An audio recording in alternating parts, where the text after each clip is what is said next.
ओम नमो भगवते वासुदेवाय। आप सुन रहे हैं हरि का पंचांग चैनल पर श्रीमद् भागवत महापुराण। आपने इससे पहले की वीडियो में पहले अध्याय को सुना था।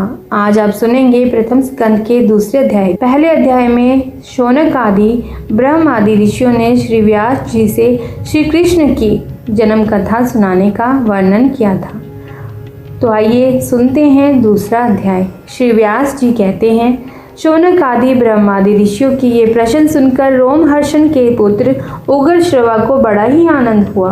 उन्होंने ऋषियों के इस मंगलमय प्रश्न का अभिनंदन करके कहना आरंभ किया।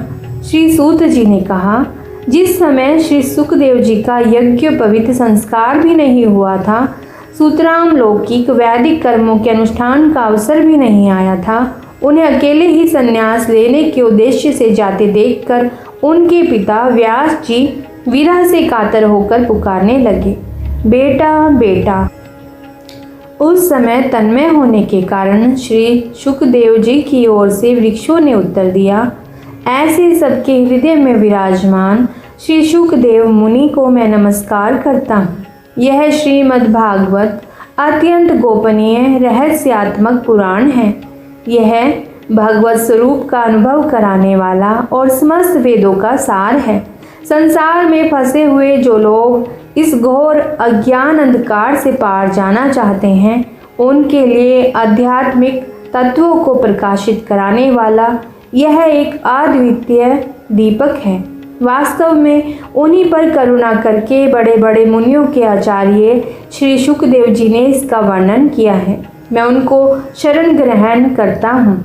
मनुष्यों में सर्वश्रेष्ठ भगवान के अवतार नर नारायण ऋषियों की सरस्वती देवी को और श्री व्यास जी देव को नमस्कार करके तब तक संसार और अंतःकरण के समस्त विकारों पर विजय प्राप्त कराने वाले इस श्रीमद् भागवत महापुराण का पाठ करना चाहिए।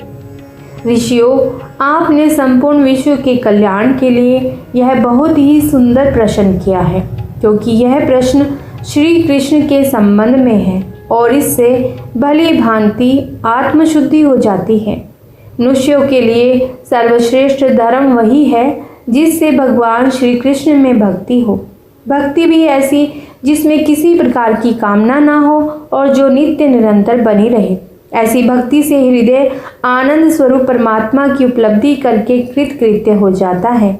भगवान श्री कृष्ण में भक्ति होते ही अनन्य प्रेम में उनमें चित्त जोड़ते ही निष्काम ज्ञान और वैराग्य का आविर्भाव हो जाता है।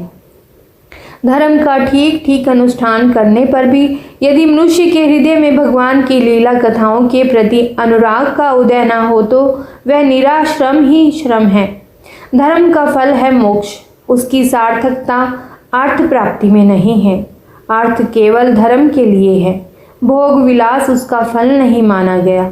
भोग विलास का फल इंद्रियों को तृप्त करना नहीं है। उसका प्रयोजन है केवल जीवन निर्वाह। जीवन का फल भी तत्व जिज्ञासा है। बहुत कर्म करके स्वर्ग आदि प्राप्त करना उसका फल नहीं है। तत्ववेता लोग ज्ञाता और ज्ञेय के भेद से रहित अखंड अद्वितीय सच्चिदानंद स्वरूप ज्ञान को ही तत्व कहते हैं। उसी को कोई ब्रह्मा, कोई परमात्मा और कोई भगवान के नाम से पुकारते हैं। श्रद्धालु मुनिजन भागवत श्रवण से प्राप्त ज्ञान वैराग्य युक्त भक्ति से अपने हृदय में उस परम तत्व रूप परमात्मा का अनुभव करते हैं। शौनक आदि ऋषियों, यही कारण है कि अपने अपने वर्ण और आश्रम के अनुसार मनुष्य जो धर्म का अनुष्ठान करते हैं उसकी पूर्ण सिद्धि इसी में है कि भगवान प्रसन्न हो। इसीलिए एकाग्र मन से भक्त वत्सल भगवान का ही नित्य निरंतर श्रवण कीर्तन ध्यान और आराधना करनी चाहिए। कर्मों की गांठ बहुत बड़ी है। विचारवाद पुरुष भगवान के चिंतन की तलवार से उस गांठ को काट डालते हैं। तब भला ऐसा कौन सा मनुष्य होगा जो भगवान की लीला कथा में प्रेम ना करे। शौनक आदि ऋषियों, पवित्र तीर्थों का सेवन करने से महत सेवा, तदनंतर श्रवण की इच्छा, फिर श्रद्धा, तत्पश्चात भागवत कथा में रुचि होती है। भगवान श्री कृष्ण के यश का श्रवण और कीर्तन दोनों पवित्र करने वाले हैं। वे अपनी कथा सुनने वालों के हृदय में आकर स्थित हो जाते हैं और उनकी अशुभ वासनाओं को नष्ट कर देते हैं, क्योंकि वे संतों के नित्य सुहृदय हैं। जब श्रीमद् भागवत अथवा भगवत भक्तों के निरंतर सेवन से अशुभ वासनाएं नष्ट हो जाती हैं, तब पवित्र कीर्ति भगवान श्री कृष्ण के प्रति स्थायी प्रेम की प्राप्ति होती है। तब रजोगुण और तमोगुण के भाव, काम और लोभ आदि शांत हो जाते हैं और चित्त इनसे रहित होकर सत्व गुण में स्थित होकर और निर्मल हो जाता है। इस प्रकार भगवान की प्रेममयी भक्ति से जब संसार की समस्त आसक्तियां मिट जाती हैं, हृदय आनंद से भर जाता है, तब भगवान के तत्व का अनुभव अपने आप हो जाता है। हृदय में आत्मस्वरूप भगवान का साक्षात्कार होते ही हृदय की ग्रंथि टूट जाती है, सारे संदेह मिट जाते हैं और कर्म बंधन क्षीण हो जाता है। इसी से बुद्धिमान लोग नित्य निरंतर बड़े आनंद से भगवान श्री कृष्ण के प्रति प्रेम भक्ति करते हैं, जिससे आत्म प्रसाद की प्राप्ति होती है। प्रकृति के 3 गुण हैं, सत्व, रज और तम। इनको स्वीकार करके संसार की स्थिति, उत्पत्ति और प्रलय के लिए एक अद्वितीय परमात्मा ही विष्णु, ब्रह्मा और रुद्र ये 3 नाम ग्रहण करते हैं।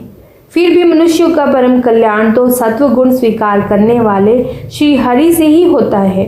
जैसे पृथ्वी के विकार लकड़ी की अपेक्षा धुआं श्रेष्ठ है और उससे भी श्रेष्ठ है अग्नि, क्योंकि वेद उक्त यज्ञ, आग आदि के द्वारा अग्नि सदगति देने वाला है।